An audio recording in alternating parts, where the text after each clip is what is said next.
I had a parent tell me one time that the most terrifying part of the worship service is children's sermon because they never know what their kids are going to say. So we'll all be gentle with parents, right? No, nobody said anything embarrassing.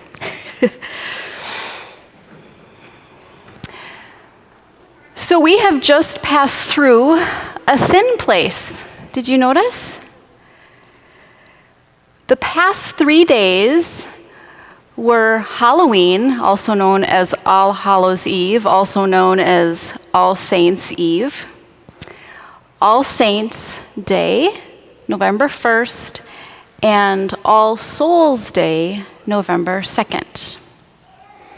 These are all days in which ancient and modern people believed there was a veil lifted between worlds. Some Celtic traditions call it a thin space between the world of the living and the dead.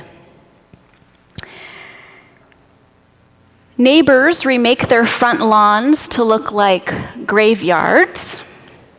Children dress up like ghosts and princesses and come and ask for candy. Our Hispanic brothers and sisters bring food to the grave sites of loved ones. And we, gathered here today on All Saints Sunday, will light candles and display photos of those who have died. This is an opportunity to recall those who have been part of our journey, individuals who have formed us, loved us, and made an impact on our lives. Who are those people for you?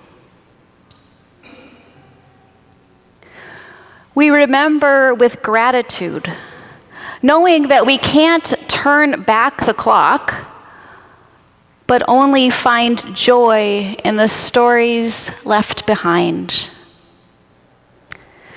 With the festive holidays of Thanksgiving and Christmas drawing closer each day, we may feel the absence of loved ones more profoundly. The more losses I experience, the more I have come to recognize the empty feeling that comes with grief. It is like a hole that refuses to be filled. It is haunting and uncomfortable. Where there was once a person, there is now an empty chair. Where there was once a conversation partner, there was now silence. Where there was once presence, there is now absence. And even as I say these words, I am noting how many of you out there are experiencing this year and in past years as well.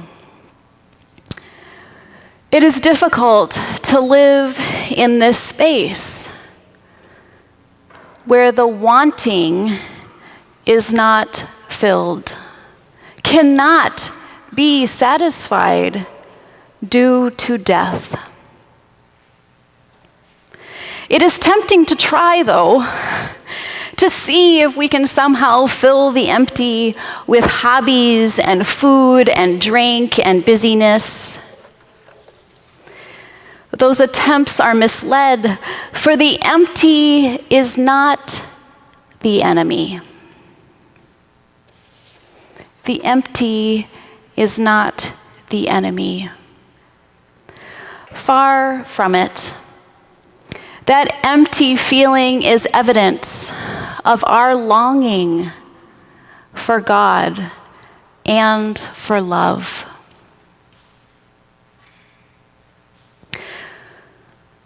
Psychiatrist and spiritual counselor Gerald May observes that a contemplative quality can be found in anyone who has encountered emptiness and chosen not to run away?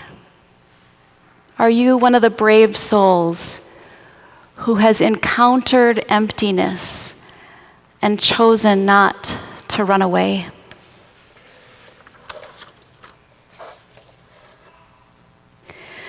Today we heard the Beatitudes from Luke, which are different from the ones in Matthew. So if it sounded odd, that was why. What I noticed this week in looking at Luke's Beatitudes was the absence, the emptiness experienced by those who are called blessed.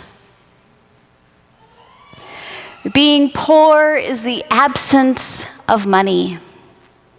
Being hungry, an absence of food. Those who weep do so after they have experienced a loss of some kind. Those who are hated and excluded have an empty social calendar. And yet Jesus calls them blessed, despite outward appearances, despite the fact that none of us would wish to have these experiences. Poverty, hunger, grief, and loneliness have a tendency to create spaciousness and a deep longing within us. There is room for God to enter. There is room for a blessing to be received. Those who are already full of money and food and joy and popularity could find themselves wanting nothing, longing for nothing. Is there spare room for God?